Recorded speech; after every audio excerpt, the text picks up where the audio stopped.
Hello, Deborah. This is Hello, Micah with Micah. Fluency Corp. And I just wanted to say thank you so much for joining us on our first live expat chat. Thank you so much for having me. It's such a pleasure to be here and talk to you. Absolutely. Yeah, of course. And you are a special kind of expat because then you made it your business. So tell us your business name. I did indeed. So I'm an expat coach. I'm also an intercultural psychologist, which is something that I think really adds to the coaching and to the activity. But yeah, I've been an expat for pretty much all my life, Wow. and I decided to create a business helping other people adjust and not go through what I went many times.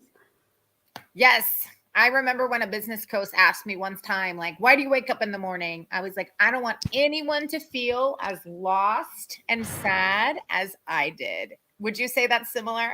Absolutely, absolutely. I couldn't agree more. Yeah. People are like, oh, were you really that lost and sad? Yes, I was Yeah, really that lost and sad. yeah. I like to say that all of my programs and services and everything that I put out there, the bottom line of it is what I wish I had Yep. and couldn't find. I don't know if it existed or not, but I couldn't find it when I needed it. I didn't even know it existed. So that's why in like everything I do is I put myself in that position. Like what would I have need? Yeah. What would I would have needed when I was back then? And how can I help people get out of that situation? So that's the backdrop of what I do pretty much. Yeah. Well, I want to go back to the cultural. Did you say cultural psychologist? No, Intercultural, intercultural psychologist. intercultural, yeah. Okay. How do you become an intercultural psychologist? I want this title as well. I want it to be the language multilingual psychologist or something. Well, But in linguistics, they probably have something similar. yeah, right. So tell me, how do you become that? Yeah, what went into that? So basically, I got a master's in intercultural psychology. That is so cool. I didn't It's even know that there was a master's in that. That is amazing. And what were some of the classes? so intercultural psychology is a subset of social psychology. Okay, Mm. so social psychology is where sociology, anthropology, and psychology overlap. So it's basically this social psychology is the psychology of groups, of social settings. Within that, there are many different sub areas, right? So Mhm. we talk about a lot of emotions and social psychology. There's a lot about how groups behave.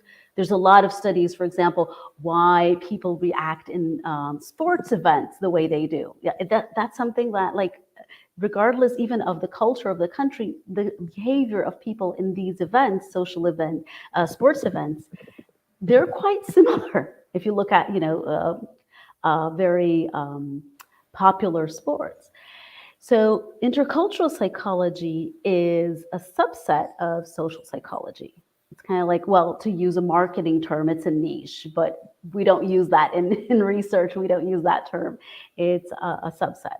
So basically, what we study in intercultural psychology is how different groups from different cultures relate to one another and how that Mm. affects the person who is migrating, because a lot of that it has to do with immigration and changing cultures by moving to another culture. So discrimination, integration, assimilation, all of these Yeah. terms are in the family of intercultural psychology. Some people study, for example, a lot of it is in the microaggressions, which is a subtype of discrimination. And I could go on and on, but I won't. So my area that I chose to study had to do with what in social psychology is called acculturation. Mhm. and it's different from what we think it is. Like the way we use the term is different the way we use it in social psychology. It's basically how people, the strategies they use to start living in another country. And there are many different strategies that we use. They're usually unconscious. We don't think about how we're going about living in a place, but we behave according to certain beliefs and so forth. And my thesis was Mhm. about international retired migrants. So I looked Oh, at interesting. people who were going through two transitions at the same time, moving countries, immigrating while leaving the workforce, and all that, those things that have an effect on our own identity, our purpose in the world. What we bring to society has to do a lot with our work. So how these two transitions happen at the same time.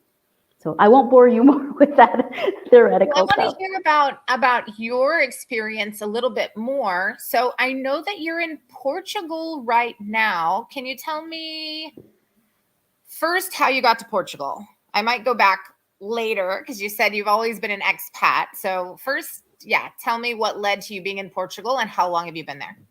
Okay, so this is my second time in Portugal.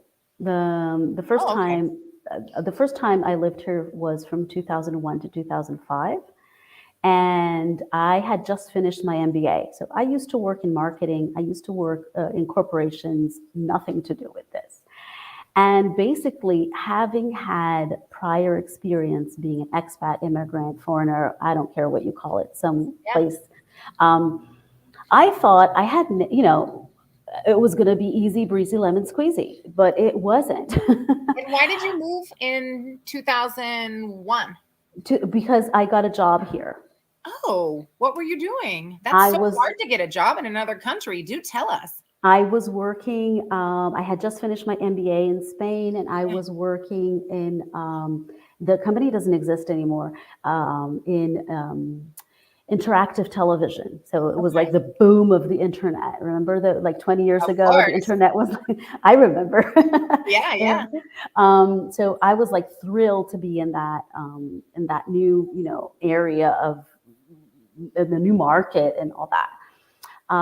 But I was extremely unhappy, and I didn't know why I wasn't happy, and I didn't know how to make things right.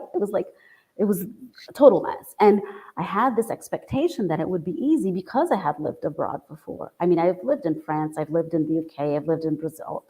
So, and when I tried for 5 years, I left. I said, I quit, I can't do this. And then I came back in 2013, about 10 years ago, almost to the date, to get married. And that's when I said, I can't just say, you know what, I didn't adjust again. I know. So I said, I have to take matters in my own hand. And it's interesting that I was like, okay, what do I do now to make this work? I had no idea. And I came across serendipity. I don't know. Mhm. As like I always wanted to learn to study psychology, but I didn't want to do clinical psychology, so I didn't know. And then I stumbled across this master's. It's called Psychology of Intercultural Relations. That's like the title of the Yeah. master's, and I did it. And I was like, wow, this blew my mind. I was like, Yeah. okay, now I understand what goes on. It was Very cool. really mind blowing. And I really liked the research, but I felt that itch to kind of like, okay, knowing is great, but how do you make that work? How do you help people get out Apply of the it. hole? How do you apply it? How do you bridge that gap? And having a business background, my Yes. marketing blood started to Mhm. boil and say, okay, there's a business opportunity here. And then I started to do market research and see if there really was a market Yeah. Can this work? opportunity. Hmm. And it did. So that's what I've been doing ever since. So, one of the things that you mentioned to us is preparing to move to a new place. What are some ways you can prepare? Because there's some ways you can prepare and then you later realize that was pointless. Hmm. and then there's some ways that you can prepare, and you don't know till you know, right? Yeah. So Yeah. tell us so we don't do the wrong thing. Well, the thing is, you will make mistakes. And one thing to prepare is to accept that. You will make mistakes. You will budget wrong. You will buy things that, what the hell is this? I don't know how to read the label, so it buy things wrong. So the first thing, one thing that I would suggest people is, typically what I find is that people focus a lot on the logistics, the visa applications and the rentals and school for the kids and all of the practical aspects. And while that is super important, the mindset and the emotional planning and the emotional robustness, I like to say that it's important to go to the emotional gym so you can lift the heavy weights of a move abroad. Mm, You know, knowing what to expect, what are the typical phases of adjustment? How do you create closure? Because it's important to create closure before you move. Um, how do you decide what you're taking and what you're not taking? How do you create a home in your new place and make this bare four walls into a cozy place you want to be in? yeah. How do you make friends? How do you go about learning a new language? You know, you have the methodology, but what is your goal with that language? What do you want to do with it? Hmm. Um, how do you accommodate staying in touch with your family or friends back home? How do you Yeah. make that happen? So, and I like to do the how to's because I like the very practical approach. You know, it's mindset, but it's not fluffy. It's Yeah. very action based. So I hope I gave you some ideas of, you know, how to prepare. Yeah, Uh, it's things that people need to think about. So I don't know about you, but I I mean, time zone can really be a huge factor in creating distance from the people that you love, right? Absolutely, You keep absolutely. missing each other, or it's the Yeah, middle of the night yeah, when it's the yeah, best time to yeah. call. So And it, yeah, absolutely. And not only that, yeah, Micah, but also what tends to happen if you don't plan ahead and you're not prepared for that is that for a while you keep in touch. yeah, But then you each of, you know, you get your into your own routines. And then when you do talk, one person tends to talk a lot more than the other because whoever is moving has a lot of novelty to talk about, either oh, right. on the good There's side, everything like, to know. this is Yeah, amazing, I love it, or on the negative side, oh, I miss you, I'm so yeah, miserable. It's typically not in between. It's either one extreme or the other. And the person who is left behind, it's kind of the same old, same old. So the balance of the relationship sometimes gets shifted, and people start resenting one another for that. So it's really important to, when you are, first of all, have a plan, taking into account what you said about the time zones, you know, have a schedule. And what I suggest in my program is to let whoever is staying behind yeah. choose when, how, Why? and how, because they feel acknowledged. Okay. They feel part of the process. It's so easy for a friend who is going away, the friend who stays feels left behind sometimes.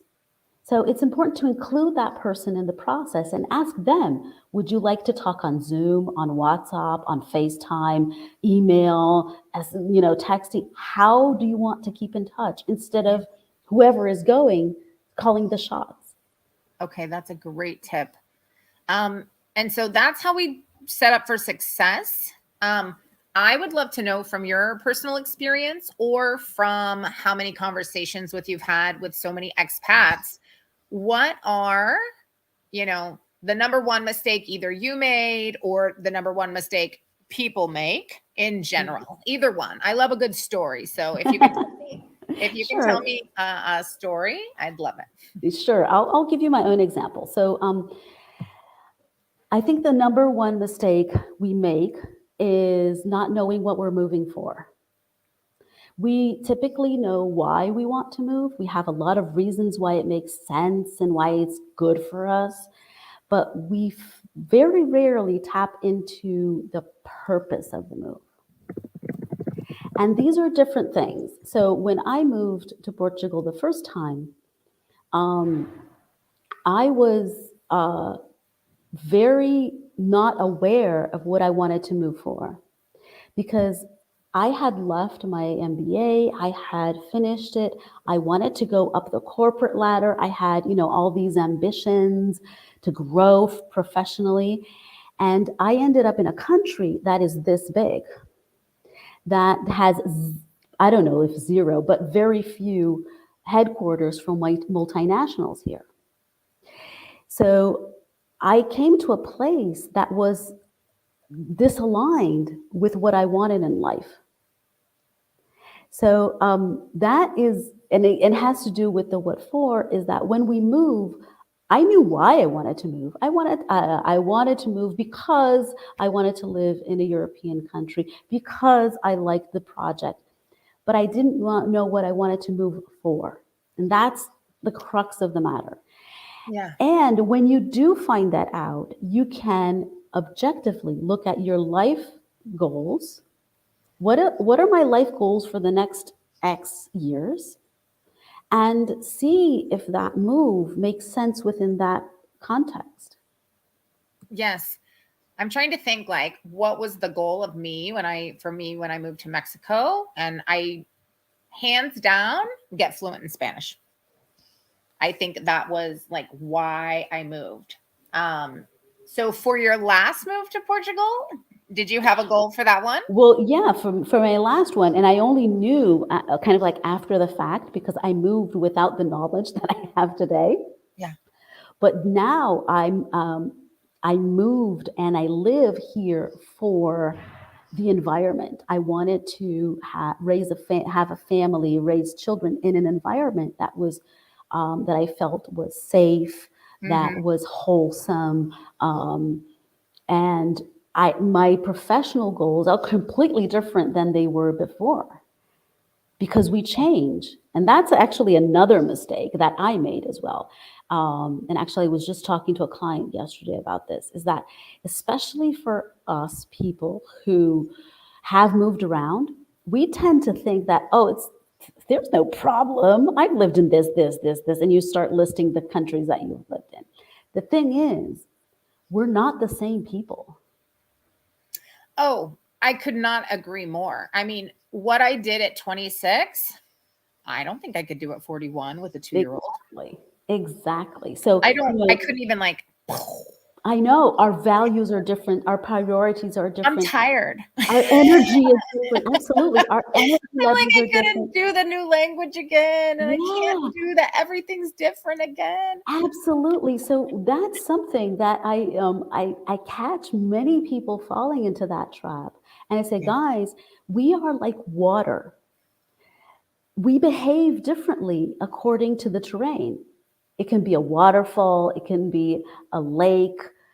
We are the same, but depending on where we are in life, we can be better off financially, worse off financially. We can be married and we were single before, or vice versa. Yeah. We could have zero kids and now have kids, or vice versa. Or have grown kids and we're in an empty nest. There's so many different variations, and I see so many people falling into that trap of, oh, I've moved around before, so like I said, this is going to be easy peasy, lemon squeezy. And it wasn't. I Yeah. can tell you it wasn't. Yeah. It's a random question, but I think I, I'm a little passionate about the opinions the world has about English speakers, Americans and Brits. So Richard's asking, are Anglo-Saxons more guilty than most in assimilating? Do we, British people and Americans, try to take our values with us? Are foreigners always foreigners, even in their own countries? So I You have want to three take, questions there. I know, I want to take the first one mainly. Do you Okay. think Anglo-Saxons are more guilty than most in assimilating? Okay. So, first of all, I would like to clarify the term assimilating. So, what we talk in everyday conversation as assimilating, might be is what we see in intercultural psychology as integration. Okay, assimilation in intercultural psychology is when we uh, almost stop considering. I don't want to get too theoretical here, but there are two forces when we move abroad. One is how attached and how much our identity is linked to our original culture, and how much we are attached and open to contact and participation in the host culture. Okay, these are the two drivers. And when we plot them on a matrix, you get four strategies, four acculturation strategies. Assimilation in that context is one of these strategies, whereby people don't want anything to do with their original culture, and they want to completely get immersed in the local culture. Okay, kind of like imagine an American couple living in Spain and at home speaking Spanish. Yes, and Okay, that would celebrating be birthdays the way the Spaniards do. The exactly. I like songs, the exactly. when you eat, like Exactly. everything. Exactly. Yeah, Exactly. Like Christmas gifts are not on the 24th or the exactly. They're on the 25th. 6th. They're on the 6th. Exactly. That would Mhm. be like an example of assimilation. Okay. Right? Integration, I'm sorry to give us such a long answer to this question, but integration is when you have kind of a balance of both. Like you Okay. want to participate and have contact, but you also keep some of the things from your original culture.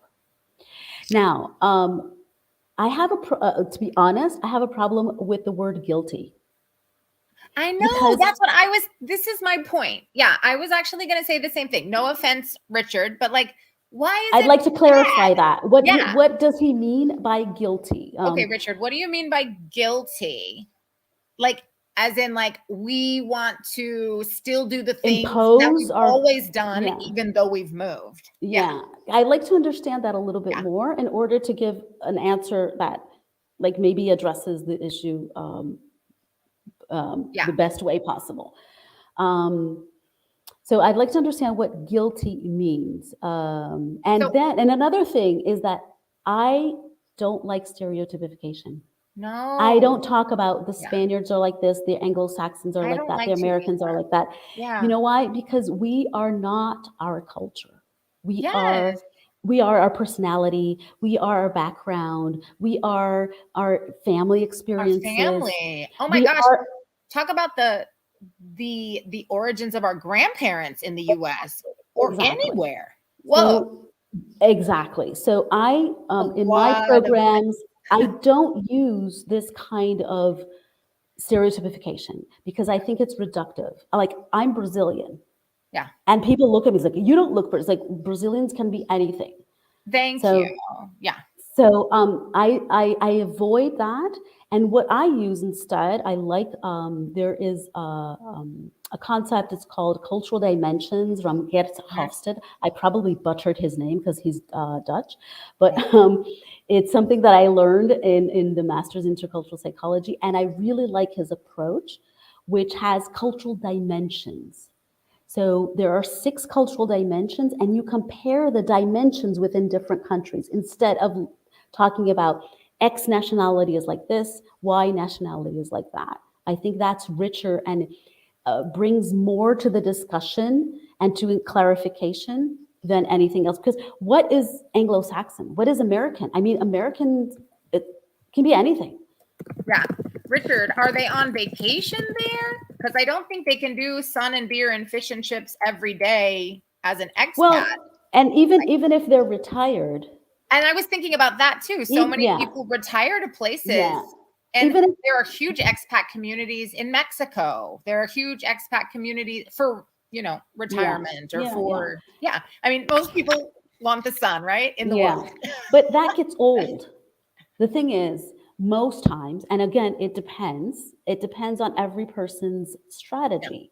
So some people have an acculturation strategy that they want what is called separation. They want to be with the other expats. They don't want to learn the local language. They want to, still have dinner at 6 and all that stuff. Yeah, And but that's fine. And and that's okay as long as you're happy with that. it absolutely is. So I would say, and again, Deb, you're the one, this is just me, talking off the top of my head, but I think people want to be comfortable always. They want to feel a part of a community, no matter who they are, where they come from, period. And this is why we have huge neighborhoods of Japanese in Dallas. Huge neighborhoods. Why do all of the Indians live in one neighborhood? Yeah, Why do yeah. all of the Vietnamese live in one neighborhood? So I think it's human nature, isn't it? To Yeah, collect. there's that component of Yeah. human nature, but there's also a component about how the host society receives the immigrants. So if you look, for example, at in the literature, the author that is most prolific in work, and actually John Barry, who's the author of this model that I talked about with the 2 dimensions, he's Canadian. And Canada has typically had a very open immigration because they need I was people. literally about to ask you about that because I've heard so much about Canada. Interesting. Yeah, yeah. So it also depends. So acculturation is a two-way street. It's not only about people who go to a place, but also how people are received in that place. And if you go to a place and you want to integrate, but people don't let you, you can't. Absolutely. Yeah. You can't like So yeah, so beat down imagine their door to, exactly. So yeah. I'm going to take another example. If you go to a place where you don't speak the language, and for whatever reason you can't learn, or it's harder for you to learn, and you end Yeah. up speaking your original language, Yeah. and that host society doesn't like you for that because they believe that you have to learn the language, they will create this barrier. So it's a two-way street. It's not just what Mm, we want as immigrants or as yeah. expats, it's Yeah. how we are received too. And Absolutely. it depends. It depends on historical ties. It depends on your personality. Personality. It depends It's on huge on government personality. policies. Yep. Some So some people have to learn a certain level. yeah, so it Yeah. depends on what you're doing there. If you're going for work, you probably have to learn the language like better than other people who are going for retirement. So Hmm. there's so many variables in that Interesting. equation. It's hard to pinpoint what works best. And what I always say is that there's really no clear-cut answer of what is the right thing to do or the No, wrong thing to do. no. It's what makes What sense works for for you? you now. Yep. Because what makes sense for you today might not be the same that makes sense for you tomorrow. Because I I can tell agree. you, many of my clients move to Portugal, for example, and they speak English, they're American or whatever, they're English speaking, doesn't matter. And they say, yes, I want to integrate, I want to learn the language, da da da, all good. But then they tell me, oh yeah, but I want to find a hairdresser that speaks English. I want to find a pediatrician for my child that speaks English. I want to find a dentist that speaks English. I want to, and and it's like, well, which is it? And I do that just to challenge their thinking because there's no right or wrong way. Yeah. For some things, like talking to a doctor, you want to know what they're telling you and you want It them was to understand what you're saying. it was very scary. I got very sick in Mexico and I did not understand everything that was going on. I don't recommend it. There I you don't go. recommend it. I got typhoid and I did Oh not my know gosh. what was going on Yeah. 100%. And I needed a lawyer at some point because I got robbed. I Oh don't my know how to God. speak lawyer speak Yeah. in English Let barely, alone in Spanish, of let course. alone informal legalese Spanish. Wow. I just let it go because Yeah. I felt Yeah. so helpless. Yeah. Yeah. Yeah. So Absolutely. I understand. And I'm, everyone's like, oh, you're always going to say learn the language. No, I'm not going to say always learn the language because it's different for different people of what they need to do in that country. Yeah. I mean, I think the basics you kind of have to know, even if you're a tourist going It makes someplace. your life. I know. Yeah. Oh, by the way, I'm taking Portuguese. Oh, yay. Yes, I just started because I'm going to be, oh my gosh, I totally forgot. I don't think we're going to have time, but I'm going to be there in June. Oh, you have to let me know when. I know. We've got to like either just take a walk with, I've got like 3 kids coming with me, like the whole shebang with the family. But yes. When Yes, let me we're in know. Lisbon for 3 days, we have to just like be like, meet me at this coffee shop. Yeah, I can give you tips with kids and all that. Oh, I love it. I love it. I love it. So I know we got off, but yes, I to the point, I am trying to learn directions, Yeah, asking questions. Like I went to Germany for a conference about 4 years ago. I was so pissed off that I could not, I had no German. Like I know. I had never traveled before with nothing. Yeah, I felt that way in Germany too. I remember for 2 days straight, I only ate, It's I had frustrating. tomato soup because that was the only thing I understood on the Oh my menus, God. tomaten soup. Yes. No, absolutely. And everyone's like, oh, everyone in German speaks English. No, Germany. not No, true. they don't. No, not true. I mean, the It's younger not people might. true. Younger people might, but older people, no. And I remember when The I lived taxi in, drivers didn't. It was yeah, real rough. I mean, I had to show the address and hope I was getting there. I know. I lived in France for a while, and then I went back, and after I learned French, when I Yes. started to learn Spanish, my brain just melted. It got all mixed up. Yes. So Mine I is had going to do to, that with Portuguese for sure. yeah, you are going to speak Portuñol, like we say, Yes. but And I that's speak fine. French. It's going to be a mess. Yeah, it's a mesh. It's a mesh. But what I did was because I had my MBA was partly in Spanish, I had to function in Spanish. I mean, I couldn't Exactly. I was speak going to ask you broken about that. Spanish. Yeah. Yeah, so I had what I did was I compartmentalized and my French just went out the window. So I remember when I went to France last time, and I know the French really value you trying to speak French. I remember my glasses broke and I went to this optician and I was like, s'il vous plaît, mes lunettes sont cassées, cassées. Yes. Est-ce que vous pouvez parler anglais, s'il vous plaît? And then after they saw that I was making the effort, they were like, okay, let's speak English. But I had to dig up the words. I don't know from where, Yeah. but Yeah. but I think when we're going as a tourist or even as it's polite to Yes. say basic words and Yeah. that. But being polite and being fluent are like there's a huge distance from that. Absolutely. Yes. My goal is to take 50 hours before I leave in June. It's going to be super basic. Yeah, I know the Spanish is going to be helpful. yeah, Obviously, I've had a Portuguese teacher tell me before, like, I can probably get you to a nice basic level of fluency in about 2 years, with a couple of hours a yeah. week. You can manage, right? Not good, but you could Yeah. manage. Well, So it depends on what you want it for. Like yeah, what just do you chit want? chat. Yeah, Yeah, just chit then chat. that's okay. Then that's okay. Exactly. So Richard is asking if education plays a part, but I don't know in what. In assimilating, maybe? Because that was Or what what his type of topic was. education? Like I formal know. education?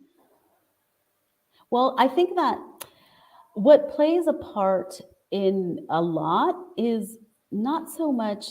I'm assuming this is just to keep the answer coming until we get clarification. I'm Yeah. assuming it's formal education. Now, Yes. um, I think that it's more about open mindedness than education because some Yes. people are very well educated, but so set on their ways that they don't open up. And again, They miss a lot. there Mhm. is no judgment. You can stay closed. And if you're happy like that, Yeah. fine. Yeah. There's no expectation that you have to assimilate or you have to integrate. It doesn't matter what you do as long as you do it from a place of consciousness and you're happy with what you're doing. If there's a dissonance, and a dissonance is when your behavior doesn't match your values or what you believe, then that's going to be icky. You're not going to like the experience because it's kind of like when you know smoking is bad for you, but you smoke anyway, you feel icky about it. Mhm. You're doing something that you know is not good for you and for others. But so if so, it doesn't. matter really, what matters is knowing how you want to go about your experience and doing and making steps to do that in a conscious way. That's why preparation is so important, Yes. because you think about it before you jump with 2 feet in the pool. Yes, absolutely. I want to see Alice. This is actually a Fluency Corp teacher who used to work with Oh, us, and then cool. she started her own business. So she says, as a Mexican immigrant starting a business in Texas, it's been a challenge, not only because of the language, but of the business protocols and culture. And Deb, you started your business in another country. And at the same time, it's been very enriching when we start building relationships and contributing to Americans or other immigrants' projects. That's interesting. I'm sure you have Absolutely. Yeah. quite the community there. And one thing, building on what Alice is saying, is really understanding intercultural communication when we're interacting with different cultures. Like, how do people communicate? So some cultures are more high context, meaning, um, you can't get straight to the point. You know, Yes. you need you The need chit chat the first. chit chat. Other Yeah. cultures are exactly the opposite. If you start with the chit chat, you lose their attention. So it's the first thing is actually to know how you communicate, because it can be related to your culture, but it also can be related to your personality. I mean, you can be American and come. I had a client. I'm thinking of a client saying this. She was born in the States, lived in New York, but her family was from the Caribbean. So it's like she was outgoing. She had a more Latin way of doing things than you would expect from a New Yorker. So her style of communication was not didn't fit in the box of what you'd expect in New York. So it's first knowing how you communicate, and that helps a lot, because then okay, other people communicate differently. How do I make the communication the most effective? Speaking the same contextual language, so to speak, and not only the language, but the subtext of it. So Richard clarified, Okay. thinking that some areas, because I mentioned that, and I think this is the same for most cities. That's why we have Chinatown. This is why we Yeah. have Little Italy. This is why we have, you know, these neighborhoods with a larger concentration of a group from a certain country. And so when I mentioned that, he said, are some nationalities there to work in factories, but maybe the same nationalities are relocating for office work? They might integrate. So, what do you think, Deb, between someone coming and moving and working in a factory versus, and I have my opinion on this language wise. I'm gonna ask you first. Whereas Okay. someone going to work at Toyota headquarters, which is Yeah. here in Texas, integrating more. Okay, Opinion. that's a good question. I think, and sorry to be cliche, it depends. Of Now, course, right? typically, and I'm going to use an example from a study that was done in the anthropology magazine from the University of Algarve. So they studied, and that maybe address this issue. So they studied two populations in Algarve, which is the south of Portugal. Oh, I'm going there. Oh, cool. Yeah, sorry. And there was a population of UK immigrants, so people from the UK, and another group of immigrants from the Ukraine. This was many years ago, Before the war. before this whole mess. Yep. So, and then they saw how fluent people were in the local language, being Portuguese, after 10 years, or they did a longitudinal. So it was like after Interesting. a period of time, then another period of time, another period of time. And the Ukrainians spoke on average better level of Portuguese than the British in an equivalent time frame. Yes. And the explanation that they had was social economical, because on average, the Ukrainians in this study had a lower socioeconomic status, lower socioeconomic situation. So they had to learn the language to survive. Interesting. And the other group, on average, didn't have that need. They either were remote workers or were retired or didn't need to interact in Portuguese. Now, that said, that was the study. Now, that said, there's also, as I mentioned, the factor of the host society. Now, you go to restaurants in touristy places, you will see English and menus in English. You won't see them in Ukrainian. This is what I was going to ask next. I was going to do the language. Like, Yeah. it's So, the business language of the world. It's the so tourist language of the yeah. world. So, and that has to do with a lot of things that I don't think are pertinent to our A conversation. lot of things. Exactly. But so it has to do with, do you need the language to survive? Do you need to Yep. integrate to Yep. survive? Then yes, you probably are going to do that. Yep. Do you, and like in the headquarters of Toyota, using your example, will people be able to speak in English, or in, like in your example, because it's in Texas? Probably. Mhm. So, and will people with a better level of education, maybe that was what he was talking about, what Richard Mhm. was talking about, is like maybe people on a higher level of more qualified workforce will have access to more languages, therefore they can experience that. I don't know if I'm addressing the question correctly, but that might be where they're coming from.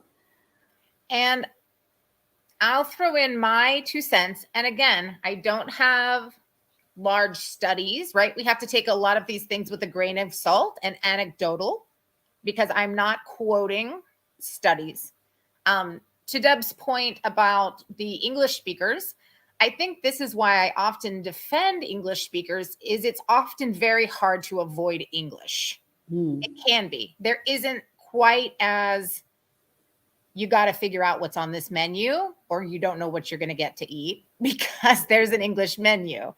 When I was in Japan, everyone wanted to speak to me in English, and I had to make the conscious decision of saying I was from Mexico, and then I had to speak Japanese because no one knew Spanish. Got it. That's how I had to push myself. But it's hard to do that, right? Yeah, to make yourself be completely confused. Yeah, it's hard. And it's hard, and it can be tricky because you can't understand something and then just by reflex answer it in English, and they're like, oh my God. Yeah, exactly. I remember one guy, I said to him, like, I want to hear all of those instructions in Japanese. And of course he said them, and I was like, I don't know what he said. But I pretended, I was like, I'm not speaking English. But Yeah. So what I have found, again, just my little microcosm of students that I've worked with, which is going to be, possibly biased in the first place. And I remember working in Boston, and there's a huge Brazilian community in Boston. Yeah.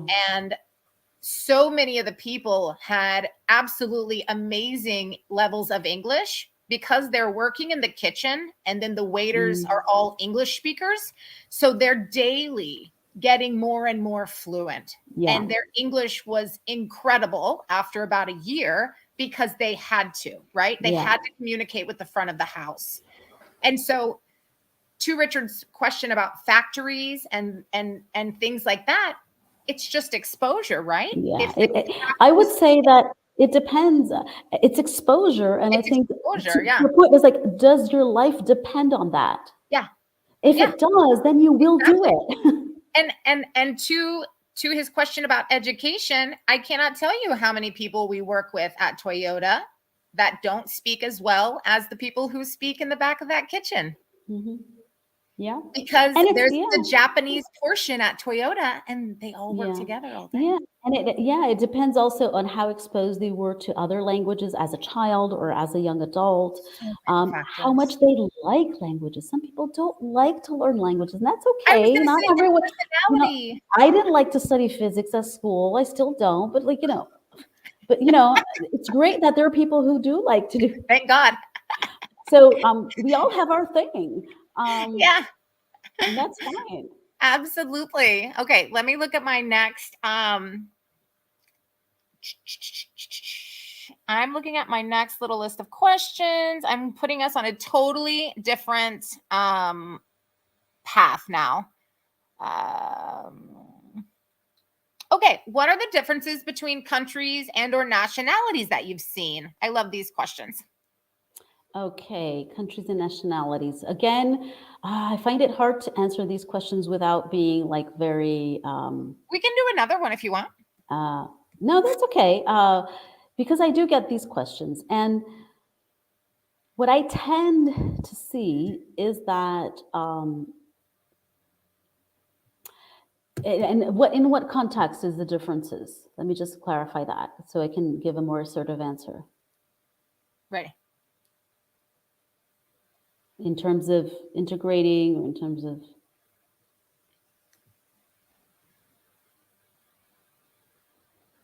Sorry, say that again. in what context are these differences? Like in terms Oh, it's of just from the list of questions. okay, It just okay, it was some of the ones that we had written together okay, okay, beforehand. I okay. can skip it. No, that's okay.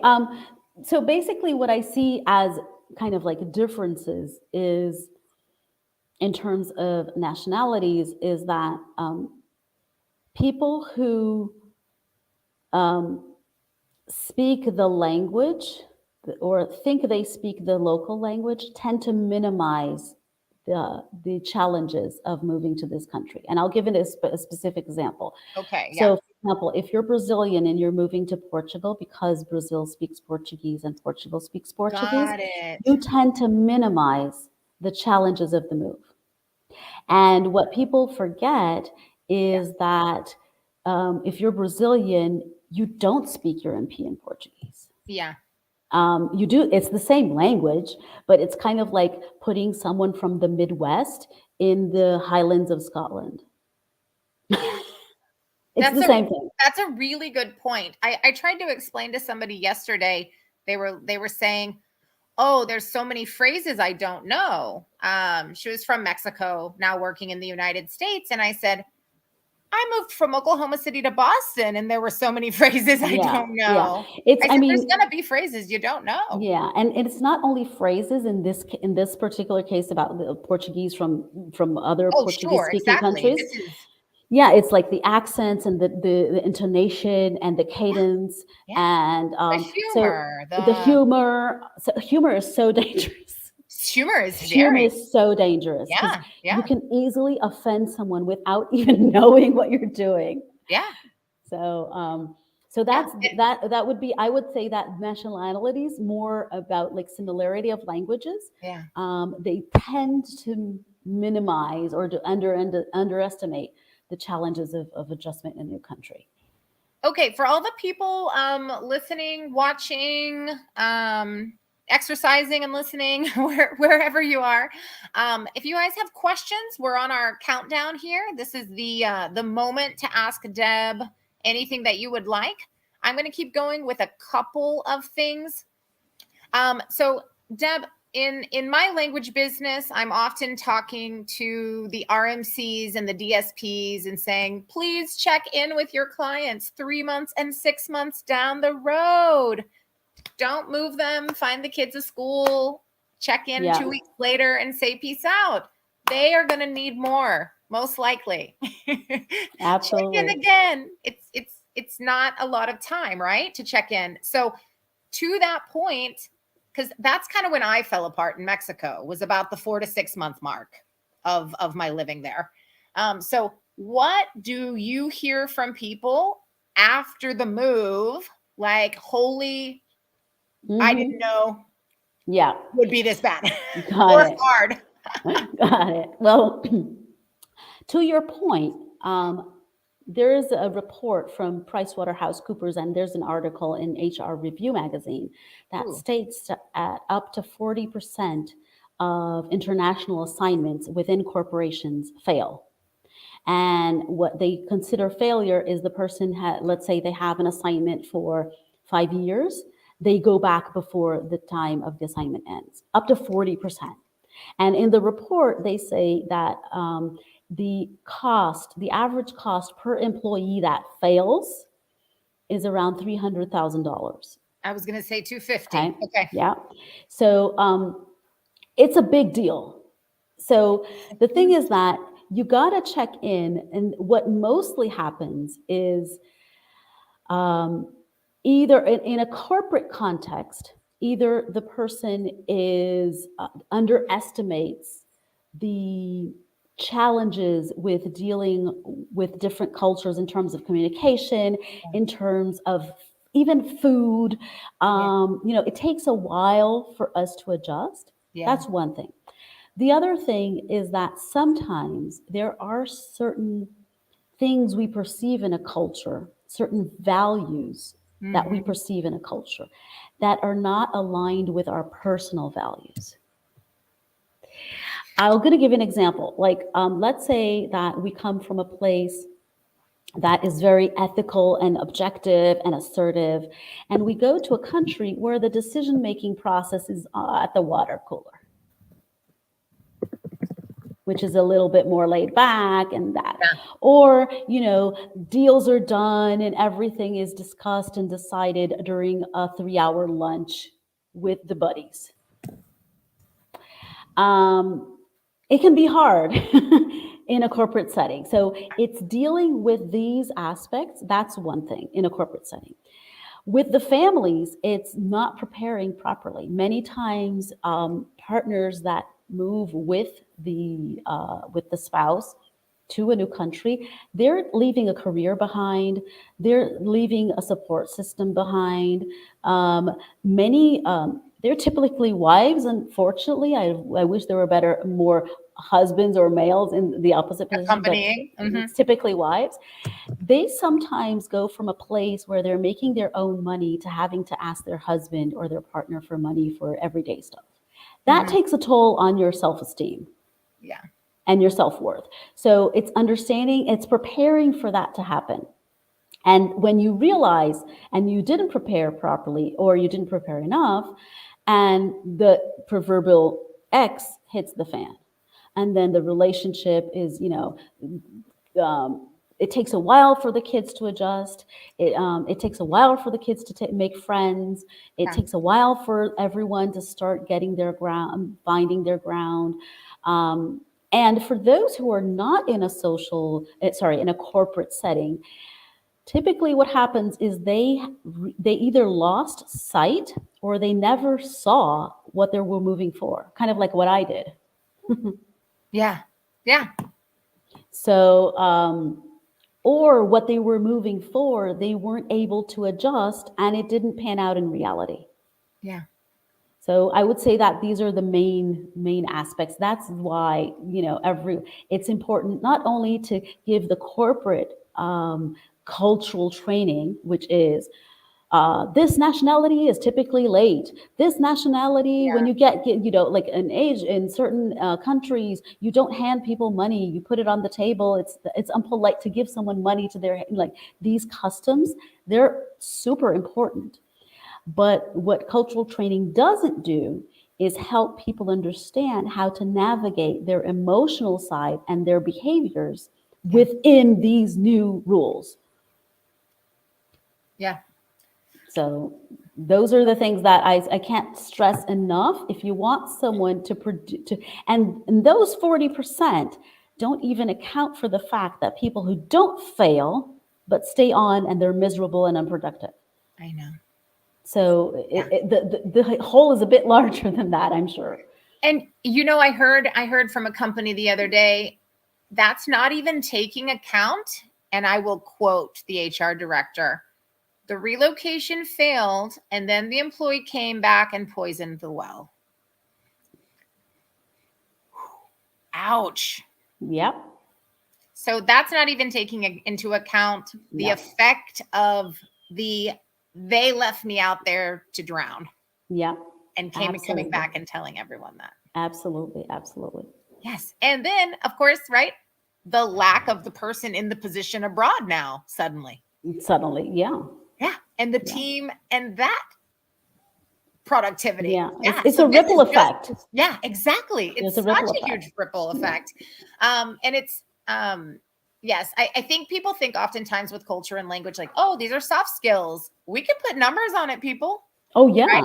yeah, Yeah. Yeah. we just have. We just have. And we could probably get it up to like 400K with all the Yeah, listen, you extra. can only manage what you measure. Yes, When you exactly. measure these things, you can manage them. But if you Yes. don't bother to measure them, you'll Yes. just go like flying blind. It's like, oh, the Yeah. wind is And this way, throwing the wind money is at, that way. Yeah, oh, yeah. Yeah. Let's do the same thing as the last reload and hope yeah, we get a different yeah, a absolutely. different result. And even like it goes even choosing the person, the right person, not only for their Yes, choose technical your people skills. before you choose them. Yeah, it's like not only for their technical skills, but or their managerial skills, but for their cultural competence skills. Because you can Absolutely. assess that. Yes, There are assessments for that's that. what I have said too. I said to the company with the poisoning of the well, I said, please talk with us when you're choosing who you will be sending next time. And let's make sure we're sending The right person. the right person who will thrive Yeah, in this challenging exactly. environment of new, different, someone that is Yeah. malleable and flexible and not. Yeah, you need emotional intelligence. Yes. You need to self awareness. Awareness. It's not only about it's honestly nowadays and to the future, it doesn't really, the technical stuff matters less and less. Yeah. It's more about how you interact. Like if you're in team with people of different cultures and different habits and different communication styles, how do you communicate in a way that one, you don't offend, you get things done, two, that you understand the verbal and nonverbal cues that you're getting back. You have to have your eyes open, your antennas up, and your ears, all that. That has to do with emotional intelligence, with cultural intelligence, which is another type of intelligence, Yes. um, cultural competence, uh, and call them soft. I don't care, but they're crucial and more so by the minute. Someone asked, I think it was just 3 days ago, they said, we have a leader that no one likes working with, and we want to do coaching for this person, but we know that this person doesn't want to do it. How can you change this person? I said, You can't. I can't. And I said, they were like, oh, and I said, and if any other company tells you that they can make this person want to change, Yeah. they're Have just you trying to never get the heard money. you I'm can going to take tell the you, this whole? person has to want this coaching. Of course, of course. That's in Thank you, coach. Deb. In coaching, we have a term that is called that we say that some people are not coachable. Either they're not at that moment for whatever reason, Exactly. or From they're timing not or in more permanent way. yes, yes. Like, They're not open to it. Yeah. yeah, yeah, because they're just not open to feedback. They're not open to looking Yeah. inwards, to to asking questions to themselves. So Yeah. yeah, haven't they ever heard about the say like you can take the horse to the water, but you can't make him drink? Yes. Yes, it was sad, but one of our values is super transparency. And I was like, oh yeah, we can't help you You with that. can't. You can't. And I can tell you, if I'm on a call, I'm on a strategy call with a prospective client, and I spot that, I don't take that person. Oh, I was like, we are I not able to don't. I help don't you take with. them on because I can't deliver if so I won't. No, I agree. Okay, so we have a minute left. I have a question that I always ask everybody. So was okay, so when you moved to Spain, from 1 to 10, how hard or great was that first year? So 1 is, oh my gosh, I just got bulldozed. 10 was, it was easy peasy lemon squeezy. So how It was was that it first was about a 1. year? And what was the number one reason for that? Or can you just quickly say Well, like the when combo? I moved to Spain, I was also moving to do my MBA. Yeah. So that was intense. Yeah. That was a lot of work. Yeah. That was a huge investment money wise. Like, what Yeah. the hell am I doing here? That was like moving from living on your own to sharing an apartment with 2 other people. Oh wow. Um, How old were you Eventually, for that one? I was 28. Okay, you were 28, not married, right? Because you Not were sharing married, a single. place. Yeah, Okay. I was single. And then I'm going to go quick because we have 30 seconds. And then moving to Portugal, married, kids yet? Yes. Okay, so married, kids, moving to Portugal, 1 to 10. How hard was that one the first year? The first year was Yeah. 5, 4 or Mm-hmm. 5, Mm-hmm. 4 or And then 5. the second year? The second year, adjustment cultural wise was a lot better. There was Better. other adjustments like, you know, motherhood and all that. Because Oh, everything, absolutely. Yeah. Yeah. yeah, one thing we forget, I know we're a bit over, is that our lives are amalgamation of practical and existential. They coexist. Yeah. Oh, I know it right now. Yeah. So The you can't, first it's couple hard of to years separate one after. from the other. No, exactly. I mean, work is work. That is that. But Yeah. everything that comes Yeah. with having had a child, Yeah. That's needing a that. partner. I know. I know. That's why Yeah, when people it's say totally different. work-life balance, it's like that's a non-issue because work is part of your life. It's life balance. Yeah, I like it. I like it. That's going to be our quote, the life balance. Yeah. Deb, thank you so much for joining Oh, it was a us. pleasure. Thank you so much. Thank I you, hope this was everybody. helpful to people watching. Exactly. We're going to be doing a lot of expat chats. We hope to get a real variety of people: South Africa, Canada, Australia, Wow. Japan. We really want, no matter if your first language is English, second language, I probably am not going to do things in Spanish and French, but English will be the language here. If you have someone or know someone that would be great for our expat chat, please contact us. And then either tomorrow or Thursday, we do have our HR leadership show that we're going to be doing as well. And so tomorrow we have Robert Cormier with Paramount Transportations. And then I believe Thursday is Josh Cutler in HR. So I look forward to talking with them. And it's going to be 11 o'clock Central, Tuesdays, Wednesdays, and Thursdays. So we'll see you guys there. Awesome. Thank you, Thank you everyone. so much, Micah. Bye-bye. Have a good day.